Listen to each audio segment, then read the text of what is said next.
ಕ್ರಿಸ್ತನಲ್ಲಿ ಪ್ರೀತಿಯುಳ್ಳ ದೇವಜನರೇ, ನನ್ನ ಪ್ರೀತಿಯ ಸಹೋದರಿ ಸಹೋದರರೇ, ನಿಮ್ಮೆಲ್ಲರಿಗೂ ಈ ದಿನದ ಪ್ರಾರ್ಥನೆಗೆ ಸ್ವಾಗತ. ಕುಟುಂಬದ ಪ್ರತಿಯೊಂದು ಕೋಣೆಗಾಗಿ, ಸ್ಥಳಕ್ಕಾಗಿ ಸಮರ್ಪಣೆ ಮಾಡಿ ಪ್ರಾರ್ಥಿಸುವುದಕ್ಕೆ ನಾವು ಬಂದಿದ್ದೇವೆ. ಈ ಪ್ರಾರ್ಥನೆಯನ್ನು ನಾವು ಪ್ರಾರ್ಥಿಸುವಾಗ ಮನೆಯಲ್ಲಿ ಸುತ್ತಾಡಿ ನಿಂತು ನೀವು ಪ್ರಾರ್ಥಿಸಬಹುದಾಗಿದೆ.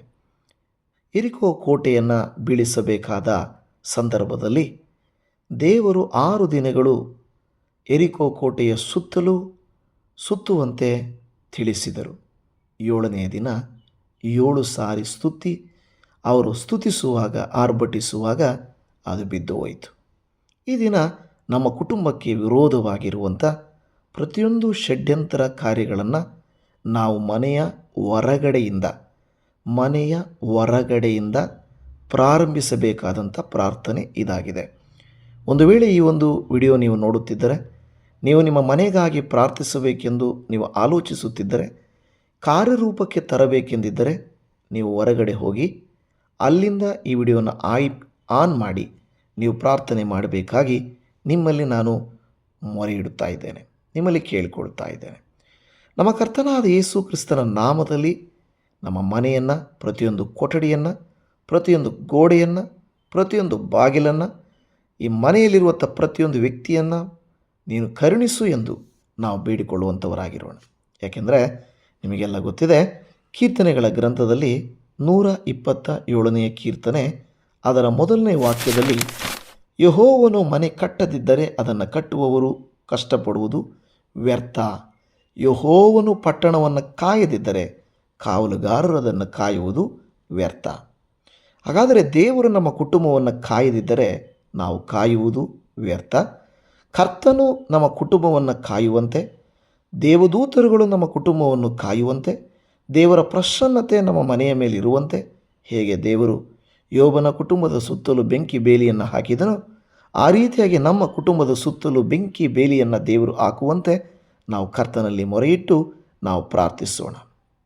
ಮನೆಯ ಹೊರಗಡೆಯಿಂದ ಮುಖ್ಯ ದ್ವಾರದ ಕಡೆಗೆ ಬರುವಾಗ ಮುಖ್ಯ ದ್ವಾರ ಎಂಟ್ರೆನ್ಸ್ಗಾಗಿ ನಾವು ಪ್ರಾರ್ಥಿಸೋಣ. ಕರ್ತನೇ, ಈ ಮನೆ ನಿಮ್ಮ ಸಾನ್ನಿಧ್ಯದಿಂದ ತುಂಬಿರಲಿ.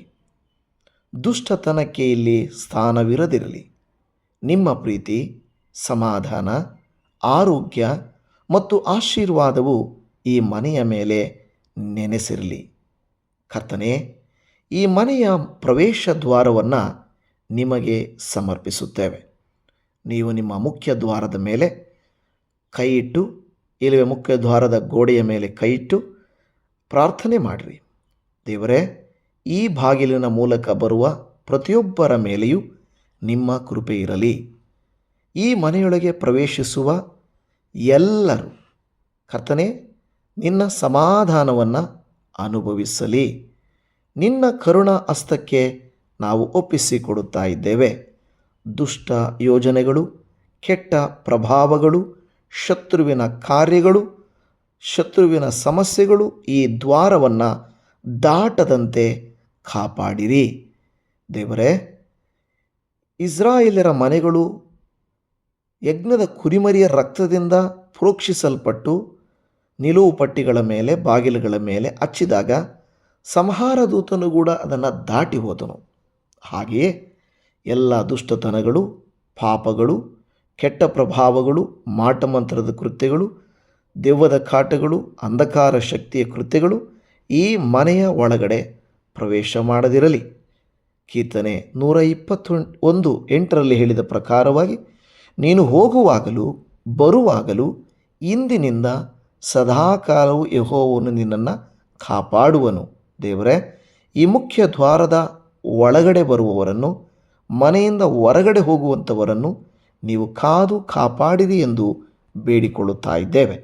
ದೇವರೇ, ನಿನ್ನ ವಾಕ್ಯ ಕೀರ್ತನೆ 91:10 ಹೇಳಿದ ಪ್ರಕಾರವಾಗಿ, ಯಾವ ಕೇಡು ನಿನಗೆ ಸಂಭವಿಸದು, ಉಪದ್ರವವು ನಿನ್ನ ಗುಡಾರದ ಸಮೀಪಕ್ಕೂ ಬಾರದು ಎಂದು ಹೇಳಿದ ಹಾಗೆ, ನೀವು ಈ ಗುಡಾರದ, ಈ ಮನೆಯ ಸಮೀಪಕ್ಕೂ ಬಾರದ ಹಾಗೆ ನೀನು ಯೇಸು ಕ್ರಿಸ್ತನ ರಕ್ತದಲ್ಲಿ ಮುದ್ರಿಸು ಎಂದು ಪ್ರಾರ್ಥನೆ ಮಾಡ್ತಾ ಇದ್ದೇವೆ.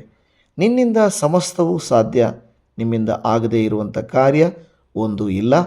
ಈ ಮನೆಯ ಮುಖ್ಯ ದ್ವಾರವನ್ನು ಆಶೀರ್ವಾದ ಮಾಡಿದೆ ಎಂದು ಪ್ರಾರ್ಥನೆ ಮಾಡುತ್ತಾ ಇದ್ದೇವೆ.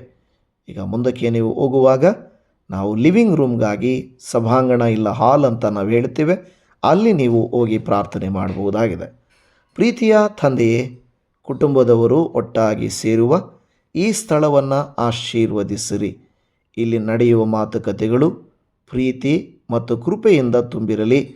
ಈ ಒಂದು ಮನೆಯ ಪ್ರದೇಶವು ಎಲ್ಲ ನೋಯಿಸುವ ಮಾತುಗಳಿಂದ ದೂರವಾಗಿರಲಿ, ಕೋಪದಿಂದ ದೂರವಾಗಿರಲಿ, ಜಗಳದಿಂದ ದೂರವಾಗಿರಲಿ, ಅಪಾರ್ಥಗಳಿಂದ ದೂರವಾಗಿರಲಿ. ಈ ಸ್ಥಳವು ಸಂತೋಷ, ಸಮಾಧಾನ, ಐಕ್ಯತೆ, ಒಡಂಬಡಿಕೆ, ದೇವರನ್ನು ಸ್ತುತಿಸುವ, ನಕ್ಕು ನಲಿಯುವ ಸ್ಥಳವು ಇದಾಗಿರಲಿ ಎಂದು ನಾವು ಪ್ರಾರ್ಥನೆ ಮಾಡುತ್ತಾ ಇದ್ದೇವೆ. ಖಂಡಿತವಾಗಿಯೂ ನೀವು ಈ ಪ್ರಾರ್ಥನೆಯನ್ನು ಕೇಳಿದ್ದೀರಿ, ಉತ್ತರಿಸುತ್ತೀರೆಂದು ನಂಬುತ್ತಾ ಇದ್ದೇವೆ. ಮತ್ತಾಯನು ಬರೆದ ಸುವಾರ್ತೆ 18ನೇ ಅಧ್ಯಾಯ 20ನೇ ವಾಕ್ಯದಲ್ಲಿ ಹೇಳಿದ ಪ್ರಕಾರವಾಗಿ, ಯಾಕಂದರೆ 2-3 ನನ್ನ ಹೆಸರಿನಲ್ಲಿ ಎಲ್ಲಿ ಕೂಡಿ ಬಂದಿರುತ್ತಾರೋ ಅಲ್ಲಿ ಅವರ ನಡುವೆ ನಾನು ಇದ್ದೇನೆ ಅಂದನು. ಅಪ್ಪ, ಈ ಒಂದು ಹಾಲ್ನಲ್ಲಿ ನಿಮ್ಮ ಸಾನ್ನಿಧ್ಯವನ್ನು ಅನುಭವಿಸುವ ಸ್ಥಳವಾಗಿರಲಿ. ಯಾವಾಗ 2-3 ಸೇರಿಲಿ ಕುಳಿತುಕೊಳ್ಳುತ್ತಾರೋ ಅದೊಂದು ಪ್ರಾರ್ಥನಾ ಸ್ಥಳವಾಗಿರಲಿ ಹೊರತು ಅದು ಕರ್ತನೇ ಯಾವುದೇ ರೀತಿಯಾದಂಥ ಸೈತಾನನಿಗೆ ಅವಕಾಶ ಕೊಡುವಂಥ ಸ್ಥಳವಾಗದೇ ಇರಲಿ. ಯಾವ ಕೇಡುಗಳು, ಕೆಟ್ಟ ದೃಶ್ಯಗಳು, ವಿರೋಧದ ಕೃತ್ಯಗಳು, ಸಿನಿಮಾ ಸೀರಿಯಲ್, ಕೆಟ್ಟ ಕಾರ್ಯಗಳು ಆ ಮನೆಯನ್ನು ಆವರಿಸದಿರಲಿ. ಹೌದು, ಈ ಲೋಕವು, ಈಗಿನ ಕಾಲದ ಪರಿಸ್ಥಿತಿಗಳು ಮನುಷ್ಯನನ್ನು, ಮನೆಯನ್ನು ಹಾಳು ಮಾಡುತ್ತವೆ. ದೇವರೇ, ಯಾವುದು ಯೋಗ್ಯವೋ, ಯಾವುದು ಪರಿಶುದ್ಧವೋ, ಯಾವುದು ಒಳ್ಳೆಯದೋ ಅದು ಮಾತ್ರ ಈ ಕೋಣೆಯಲ್ಲಿ ದೇವರೇ ನೀನು ಅನುಗ್ರಹಿಸು. ಕೆಟ್ಟದ್ದು ನೋಡದೆ, ಕೆಟ್ಟದ್ದು ಕೇಳದೆ, ಕೆಟ್ಟದ್ದನ್ನು ಆಲೋಚಿಸದೇ ಇರುವುದಕ್ಕೆ ನೀನು ಸ್ವಾಮಿ ಕರ್ತನೆ ಕೃಪೆಯನ್ನು ತೋರಿಸಬೇಕೆಂದು ಪ್ರಾರ್ಥಿಸುತ್ತಾ ಇದ್ದೇವೆ. ಕರ್ತನೇ, ನಿನಗೆ ಸ್ತೋತ್ರ, ನಿನಗೆ ವಂದನೆ. ಪ್ರಿಯ ದೇವಜನರೇ, ಈಗ 3ನೆಯ ಸ್ಥಳ ಪ್ರಾರ್ಥನೆಯ ಸ್ಥಳಕ್ಕಾಗಿ ಹೋಗೋಣ. ಕೆಲವು ಸಾರಿ ಕೆಲವು ಮನೆಗಳಲ್ಲಿ ದೇವರ ಮನೆ ಅಂತ ಹೇಳುತ್ತಾರೆ. ಅದು ನಮಗೆ ಮನೆಯೆಲ್ಲ ದೇವರ ಮನೆ ಆಗಿದ್ದರೂ ಕೂಡ ದೇವರಿಗೆ ಮನೆಯಂತ ನಾವು ಒಂದು ಪ್ರೇಯರ್ ರೂಮ್, ಪ್ರೇಯರ್ ಕೊಠಡಿ ಅಂತ ನಾವು ಹೇಳುವ ಸ್ಥಳದಲ್ಲಿ ಪ್ರಾರ್ಥಿಸೋಣ. ಕರ್ತನೆ, ಈ ಮನೆಯಲ್ಲಿ ಪ್ರಾರ್ಥನೆ ನಡೆಯುವ ಸ್ಥಳವನ್ನು ಆಶೀರ್ವದಿಸಿರಿ. ಇಲ್ಲಿ ಸುರಿಸುವ ಕಣ್ಣೀರುಗಳಿಗೆ ಉತ್ತರವನ್ನು ದಯಪಾಲಿಸಿಡಿ. ಇಲ್ಲಿ ಮಾಡುವ ಪ್ರಾರ್ಥನೆಗಳು ಪರಲೋಕವನ್ನು ಸ್ಪರ್ಶಿಸಲಿ. ಇಲ್ಲಿ ಬೈಬಲ್ ಓದುವಾಗ ಜ್ಞಾನ ದೊರಕಲಿ. ಈ ಸ್ಥಳದಲ್ಲಿ ನಿಮ್ಮ ಪವಿತ್ರಾತ್ಮನು ಆವರಿಸಿಕೊಳ್ಳಲಿ. ಪ್ರತಿಯೊಬ್ಬರೂ ಇಲ್ಲಿ ಬಂದು ಯಾರು ಪ್ರಾರ್ಥಿಸುತ್ತಾರೋ ಅವರ ಪ್ರಾರ್ಥನೆಗಳಿಗೆ ಪ್ರತಿಫಲವನ್ನು ಕೊಡು. ಪ್ರಾರ್ಥಿಸುವುದಕ್ಕೆ ಮನಸ್ಸನ್ನು ಕೊಡು. ನಿನ್ನ ಆತ್ಮನು ಅವರನ್ನು ಆವರಿಸಿಕೊಳ್ಳಲಿ ಎಂದು ಬೇಡಿಕೊಳ್ಳುತ್ತಾ ಇದ್ದೇವೆ. ಮತ್ತಾಯ 21:13 ಹೇಳಿದ ಪ್ರಕಾರವಾಗಿ ನನ್ನ ಆಲಯವು ಪ್ರಾರ್ಥನಾಲಯವೆನಿಸಿಕೊಳ್ಳುವುದು ಎಂದು ಬರೆದಿದೆ. ದೇವರೇ, ಈ ಮನೆ ಪ್ರಾರ್ಥನೆಯ ಮನೆ ಎಂದು ಕರೆಸಲ್ಪಡಲಿ. ಮನೆಯೆಲ್ಲ ನಿಮ್ಮದೇ ಆಗಿದ್ದರೂ ಕೂಡ ಪ್ರಾರ್ಥಿಸಲಿಕ್ಕಾಗಿ ಇರುವ ಈ ಸ್ಥಳ ಒಂದು ವಾರ್ ರೂಮ್ನಂತೆ, ಒಂದು ಯುದ್ಧದ ಮನೆಯಂತೆ, ಹೋರಾಟ ಮಾಡಿ ಗೆಲ್ಲುವುದಕ್ಕಿರುವ ಸ್ಥಳವಂತೆ ಈ ಮನೆಯನ್ನು ನೀವು ಉಪಯೋಗಿಸಿರಿ ಎಂದು ಬೇಡಿಕೊಳ್ಳುತ್ತಾ ಇದ್ದೇವೆ. ಪ್ರಿಯ ದೇವಜನರೇ, ಈಗ ನೀವು ನಿಮ್ಮ ಅಡಿಗೆ ಮನೆಗೆ, ಕಿಚನ್ಗಾಗಿ ಪ್ರಾರ್ಥನೆ ಮಾಡಬಹುದಾಗಿದೆ. ಪ್ರಾರ್ಥನೆ ಮಾಡಿಕೊಳ್ಳೋಣ. ಪ್ರೀತಿಯ ದೇವರೇ, ಈ ಅಡಿಗೆ ಮನೆಯನ್ನು ನಿಮಗೆ ಸಮರ್ಪಿಸುತ್ತೇವೆ. ಇಲ್ಲಿ ತಯಾರಾಗುವ ಆಹಾರವು ಆರೋಗ್ಯ ಮತ್ತು ಆಶೀರ್ವಾದವನ್ನು ತರಲಿ. ಈ ಮನೆಯ ಅಗತ್ಯಗಳು ಯಾವತ್ತೂ ಕೊರತೆಯಾಗದಿರಲಿ. ಅಡಿಗೆ ಮಾಡುವವರಿಗೆ ಬಲ, ಸಂತೋಷ, ಆರೋಗ್ಯ, ನೆಮ್ಮದಿ, ತಿಳುವಳಿಕೆ, ಅಡಿಗೆ ಮಾಡಬೇಕೆಂಬ ಆತುರತೆ ಅದೊಂದು ಶೈಲಿಯಾಗಿ, ಕಲೆಯಾಗಿ ಮಾರ್ಪಡಲಿ. ಈ ಮನೆಯಲ್ಲಿ ಎಣ್ಣೆಯು ಮುಗಿಯದಿರಲಿ, ಹಿಟ್ಟು ಖಾಲಿಯಾಗದಿರಲಿ. ಅನ್ನಪಾನಗಳನ್ನು ಯಥೇಚ್ಛವಾಗಿ ನೀನು ಸುರಿಯ ಮಾಡು. ತಿನ್ನುವ ಆಹಾರ ಆರೋಗ್ಯವನ್ನುಂಟು ಮಾಡಲಿ. ದೇಹದ ಎಲ್ಲ ಬಲಹೀನತೆಗಳು ಯೇಸು ಕ್ರಿಸ್ತನ ನಾಮದಲ್ಲಿ ಲಯವಾಗಲಿ ಎಂದು ಬೇಡಿಕೊಳ್ಳುತ್ತಾ ಇದ್ದೇವೆ. ಯಾಕೆಂದರೆ ನಿಮ್ಮ ವಾಕ್ಯದಲ್ಲಿ ಮತ್ತಾಯ 6ನೇ ಅಧ್ಯಾಯ 11ನೇ ವಾಕ್ಯದಲ್ಲಿ ನಮ್ಮ ಅನುದಿನದ ಆಹಾರವನ್ನು ಇವತ್ತು ದಯಪಾಲಿಸು ಎಂದು ಹೇಳಿದ್ದೀರಿ. ಪ್ರತಿನಿತ್ಯ ಈ ಕೋಣೆಯಲ್ಲಿ ಸಿದ್ಧವಾಗುವಂಥ ಆಹಾರವು ದೇವರೇ ಸುಭಿಕ್ಷವಾಗಿರಲಿ, ಆರೋಗ್ಯಕರವಾಗಿರಲಿ ಮತ್ತು ಯಾವಾಗಲೂ ಕರ್ತನೆ ನಿನ್ನ ಚಿತ್ತದ ಮೇರೆಗೆ ಇರಲಿ. ಈ ಮನೆಯ ಎಲ್ಲ ಪಾತ್ರೆಗಳು ಯಾವತ್ತೂ ಖಾಲಿಯಾಗದೇ ಇರಲಿ. ನೀನು ತಾನೇ ತುಂಬಿಸು, ತುಂಬಿ ಹೊರಸೂಸುವ ದೇವರೇ. ಪಾತ್ರೆಗಳು ನನ್ನ ಪಾತ್ರೆ ತುಂಬಿ ಹೊರಸೂಸುತ್ತದೆ ಎಂದು ಹೇಳುವಂತೆ ದಯಮಾಡಿ ಈ ಕುಟುಂಬವನ್ನು, ಈ ಕಿಚನನ್ನು ಆಶೀರ್ವದಿಸು.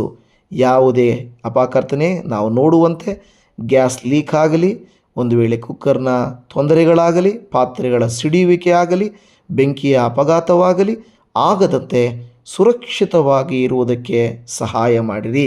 ನೀನು ತಾನೇ ಕರುಣಿಸಿ ಕೃಪೆ ತೋರಿಸುತ್ತೀರೆಂದು ನಿನ್ನ ಕರುಣಾ ಹಸ್ತಕ್ಕೆ ಕೊಡುತ್ತಾ ಇದ್ದೇವೆ. ಆಶೀರ್ವದಿಸಿರಿ ದೇವರೇ. ಸ್ತೋತ್ರ. ಈ ಕಿಚನನ್ನು ಅನುಗ್ರಹಿಸಿದ್ದಕ್ಕಾಗಿ ಸ್ತೋತ್ರ. ದೇವಜನವೇ, ಈಗ ನಾವು ಡೈನಿಂಗ್ ಏರಿಯಾ, ಊಟದ ಕೋಣೆ ಅಂದರೆ ಡೈನಿಂಗ್ ಹಾಲ್ ಅಂತ ಹೇಳ್ತೀವಲ್ವ, ಆ ಸ್ಥಳದಲ್ಲಿ ಹೋಗಿ ನೀವು ಪ್ರಾರ್ಥನೆ ಮಾಡಬಹುದು. ದೇವರೇ ಕರ್ತನೆ, ಈ ಸ್ಥಳದಲ್ಲಿ ಕುಟುಂಬವು ಒಟ್ಟಾಗಿ ಕೂತುಕೊಳ್ಳುವಾಗ ಪ್ರೀತಿ ಹೆಚ್ಚಾಗಲಿ. ಆಹಾರಕ್ಕಾಗಿ ಕೃತಜ್ಞತೆ ಸಲ್ಲಿಸುವ ಮನಸ್ಸನ್ನು ನೀವು ಕೊಡಿರಿ. ಈ ಮೇಜಿನ ಸುತ್ತ ನಡೆಯುವ ಸಂಭಾಷಣೆಗಳು ಆಶೀರ್ವಾದಕರವಾಗಿರಲಿ.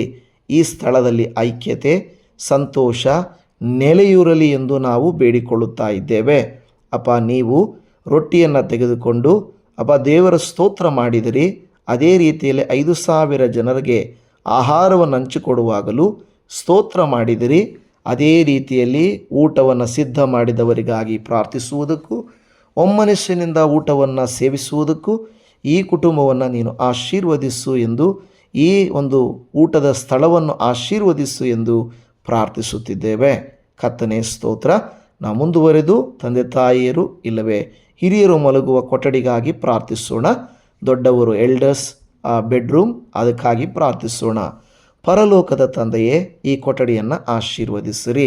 ಗಂಡ ಹೆಂಡತಿಯರ ಸಂಬಂಧವು ಪ್ರೀತಿ ಮತ್ತು ವಿಶ್ವಾಸದಲ್ಲಿ ಬೆಳೆಯಲಿ. ಕ್ಷಮಿಸುವ ಮನಸ್ಸು ಮತ್ತು ಒಬ್ಬರನ್ನೊಬ್ಬರು ಗೌರವಿಸುವ ಹೃದಯವನ್ನು ನೀವು ದಯಪಾಲಿಸಿ ಕೊಡಿರಿ. ಮಲಗುವ ಕೋಣೆಯಲ್ಲಿ ನಿನ್ನ ಪ್ರಸನ್ನತೆ ಇರಲಿ. ಸುಖ ನಿದ್ರೆ ಅಂದರೆ ಯಾಕೋಬನು ಕರ್ತನೆ ಕಲ್ಲನ್ನು ತಿಂಬಾಗಿ ಇಟ್ಟುಕೊಂಡು ಮಲಗಿದಾಗಲೂ ಸುಖವಾಗಿ ಅವನು ನಿದ್ರಿಸಿ ಕನಸನ್ನು ಕಂಡ ಹಾಗೆ ಸುಖ ಕನಸುಗಳು ಮಾತ್ರವೇ ದೇವರೇ. ಭಯಪಡಿಸುವ ದುರಾತ್ಮನ ಯಾವ ಕನಸುಗಳು, ದುಷ್ಟನ ಯಾವ ಕನಸುಗಳು ಇವರಿಗೆ ಬೀಳದ ಹಾಗೆ ಯೇಸು ಕ್ರಿಸ್ತನ ನಾಮದಲ್ಲಿ ಇವರನ್ನು ಅಭಿಷೇಕ ಮಾಡು. ಸುಖ ನಿದ್ರೆ, ಸಮಾಧಾನದ ನಿದ್ರೆ, ಮಲಗಿದ ತಕ್ಷಣ ನಿದ್ರೆ ಮತ್ತು ಸಕಾಲದಲ್ಲಿ ಎದ್ದು ಆರೋಗ್ಯವಾಗಿರುವುದಕ್ಕೆ ಈ ಕೋಣೆಯನ್ನು ಅಭಿಷೇಕ ಮಾಡಿರಿ. ಈ ಸ್ಥಳವು ಮುಂಜಾನೆಯ ಪ್ರಾರ್ಥನೆಗೂ ರಾತ್ರಿ ಮಲಗುವಂಥ ಸಮಯಕ್ಕಿಂತ ಮುಂಚೆ ಪ್ರಾರ್ಥನೆಯು ಉಂಟಾಗಲಿ. ದೇವರೇ ನಿನಗೆ ಸ್ತೋತ್ರ. ಯಾಕೆಂದರೆ ನಿನ್ನ ವಾಕ್ಯವು ಮಾರ್ಕನು ಬರೆದ ಸುವಾರ್ತೆಯಲ್ಲಿ 10ನೇ ಅಧ್ಯಾಯದ 9ನೆಯ ವಾಕ್ಯ ಹೇಳುತ್ತದೆ, ಆದುದರಿಂದ ದೇವರು ಕೂಡಿಸಿದ್ದನ್ನು ಮನುಷ್ಯರು ಅಗಲಿಸಬಾರದು ಎಂದು. ಅಂದರೆ ಒಂದು ಅನ್ಯೋನ್ಯತೆಯನ್ನು ಕರ್ತನೆ ಇವರ ದೇವರ ತಂದೆ ತಾಯಿಗಳಲ್ಲಿ, ಹಿರಿಯರಲ್ಲಿ, ಗಂಡ ಹೆಂಡತಿಯರಲ್ಲಿ ನೀನು ದಯಪಾಲಿಸಿಕೊಡು ಎಂದು ಬೇಡಿಕೊಳ್ಳುತ್ತಾ ಇದ್ದೇವೆ. ಇಲ್ಲಿ ಕುಟುಂಬಕ್ಕೆ ಬೇಕಾದ ಆಲೋಚನೆಗಳನ್ನು ದೇವರ ವೈಯಕ್ತಿಕವಾಗಿ ಸೀಕ್ರೆಟಾಗಿ ಮಕ್ಕಳಿಗೆ ತಿಳಿಯದ ಹಾಗೆ ದೇವರ ಪ್ರಾರ್ಥಿಸುವುದಕ್ಕೂ, ವಿಚಾರಗಳನ್ನು ಮಾತಾಡಿಕೊಳ್ಳುವುದಕ್ಕೂ, ಏನಾದರೂ ಭಿನ್ನಾಭಿಪ್ರಾಯಗಳು, ವಾಗ್ವಾದಗಳಿರುವಲ್ಲಿ ಈ ಸ್ಥಳದಲ್ಲಿ ಮಾತ್ರವೇ ಅವರು ಮಾತನಾಡಿಕೊಳ್ಳಲಿ, ಮಕ್ಕಳ ಮುಂದೆ ಅಲ್ಲ. ಈ ಸ್ಥಳದಲ್ಲಿ ಶಾಂತಿ ನೆಲೆಯೂರಲಿ. ಪ್ರಿಯ ದೇವಜನರೇ, ಹಾಗೆ ಮಕ್ಕಳ ಕೊಠಡಿಗಾಗಿ ಪ್ರಾರ್ಥಿಸೋಣ. ಮಕ್ಕಳು ಮಲಗುವಂಥ ಸ್ಥಳ, ಚಿಲ್ಡ್ರನ್ಸ್ ಬೆಡ್ರೂಮ್ಗಾಗಿ ದೇವರೇ ಈ ಕೊಠಡಿಯಲ್ಲಿ ವಾಸಿಸುವ ಮಕ್ಕಳನ್ನು ಆಶೀರ್ವದಿಸಿರಿ. ಅವರ ಮನಸ್ಸುಗಳನ್ನು ಶುದ್ಧವಾಗಿಡಿರಿ. ಅವರ ಅಧ್ಯಯನದಲ್ಲಿ ಜ್ಞಾನ, ಯಶಸ್ಸನ್ನು ಕೊಡಿರಿ. ಕೆಟ್ಟ ಅಭ್ಯಾಸಗಳು ಮತ್ತು ದುಷ್ಟ ಸಂಗಡಿಗರ ಸಾಂಗತ್ಯದಿಂದ ದೂರ ಇಡಿರಿ ಎಂಬುದಾಗಿ ಬೇಡುತ್ತಾ ಇದ್ದೇವೆ. ಅವರ ಭವಿಷ್ಯವನ್ನು ನಿನ್ನ ಕೈಯಲ್ಲಿ ಕೊಡುತ್ತಾ ಇದ್ದೇವೆ. ನೀವು ಅನುಗ್ರಹಿಸಿರಿ, ಆಶೀರ್ವದಿಸಿರಿ. ದೇವರೇ, ನಿನ್ನ ವಾಕ್ಯದಲ್ಲಿ ಹೇಳಿದ ಹಾಗೆ ನಡೆಯಬೇಕಾದ ಮಾರ್ಗಕ್ಕೆ ತಕ್ಕಂತೆ ಹುಡುಗನಿಗೆ ನೀನು ಕಲಿಸು ಎಂದು ಹೇಳಿದ ಹಾಗೆ ಬೋಧಿಸು ಎಂದು ಜ್ಞಾನೋಕ್ತಿ 22:6 ಹೇಳಿದ ಪ್ರಕಾರವಾಗಿ ಮಕ್ಕಳು ಇಲ್ಲಿ ಒಳ್ಳೆಯತನವನ್ನು ಕಲಿಯಲಿ, ದೈವಿಕವಾಗಿರಲಿ. ದೇವರ ವಾಕ್ಯಗಳನ್ನು ಧ್ಯಾನ ಮಾಡಿ, ಕಂಠಪಾಠ ಮಾಡಿ, ದೇವರೇ ಮಕ್ಕಳು ನಿನ್ನ ಮಹಿಮೆಯನ್ನು ಸಾರಲ್ಪಡುವಂತೆ ಸಹಾಯ ಮಾಡು ಎಂದು ಬೇಡಿಕೊಳ್ಳುತ್ತಾ ಇದ್ದೇವೆ. ಒಂದು ವೇಳೆ ಇನ್ನು ಮುಂದುವರಿಸಿ ನಾವು ಓದುವಂಥ ಮಕ್ಕಳು ಓದುವಂಥ ಸ್ಥಳ, ಅದಕ್ಕಾಗಿ ನಾವು ಪ್ರಾರ್ಥಿಸ್ತೇವೆ. ಈ ಸ್ಥಳದಲ್ಲಿ ಓದುವ ಪ್ರತಿಯೊಬ್ಬರನ್ನು ಆಶೀರ್ವದಿಸಿರಿ. ಪರೀಕ್ಷೆಗಳಿಗೆ ಸಿದ್ಧವಾಗುವಾಗ ನಿನ್ನ ಕೃಪಾ ಕರುಣೆ ದಯೆಗಳು ಅವರ ಮೇಲಿರಲಿ. ಯಾಕೆಂದರೆ ಯೆಹೋವನೇ ಜ್ಞಾನವನ್ನು ಕೊಡುವನು ಅಂತ ನಿನ್ನ ವಾಕ್ಯವು ಹೇಳಿದ ಪ್ರಕಾರವಾಗಿ ಈ ಸ್ಥಳದಲ್ಲಿ ಜ್ಞಾನವು ಹೆಚ್ಚಾಗಲಿ. ಅತಿಥಿ ಕೊಠಡಿಗಳಿಗಾಗಿ ಪ್ರಾರ್ಥಿಸೋಣ. ಗೆಸ್ಟ್ ರೂಮ್ಸ್ ಇದ್ದರೆ ಆ ಗೆಸ್ಟ್ ರೂಮ್ಸ್ಗಾಗಿ ಪ್ರಾರ್ಥಿಸೋಣ. ಕರ್ತನೇ, ಈ ಮನೆಗೆ ಬರುವ ಅತಿಥಿಗಳನ್ನು ಆಶೀರ್ವದಿಸಿರಿ. ಅವರಿಗೆ ಪ್ರೀತಿ ಮತ್ತು ಆತಿಥ್ಯ ದೊರಕಲಿ. ಈ ಮನೆಯಿಂದ ಹೊರಡುವ ಪ್ರತಿಯೊಬ್ಬರು ಆಶೀರ್ವಾದ ಹೊಂದಿ ಹೋಗಲಿ. ಇಬ್ರಿಯ 13:2 ಹೇಳಿದ ಪ್ರಕಾರವಾಗಿ ಅತಿಥಿ ಸತ್ಕಾರವನ್ನು ನೀವು ಮರೆಯಬೇಡಿರಿ ಎಂಬುದಾಗಿ ನಿನ್ನ ವಾಕ್ಯ ಹೇಳುತ್ತದಲ್ಲ. ಅತಿಥಿ ಸತ್ಕಾರವನ್ನು ಮರೆಯದೆ ಅದನ್ನು ಮಾಡುವುದರಲ್ಲಿ ಕೆಲವರು ತಿಳಿಯದೆ ದೇವದೂತರನ್ನು ಸತ್ಕರಿಸಿದ್ದಾರೆ ಎಂದು ಹೇಳುತ್ತದಲ್ಲ.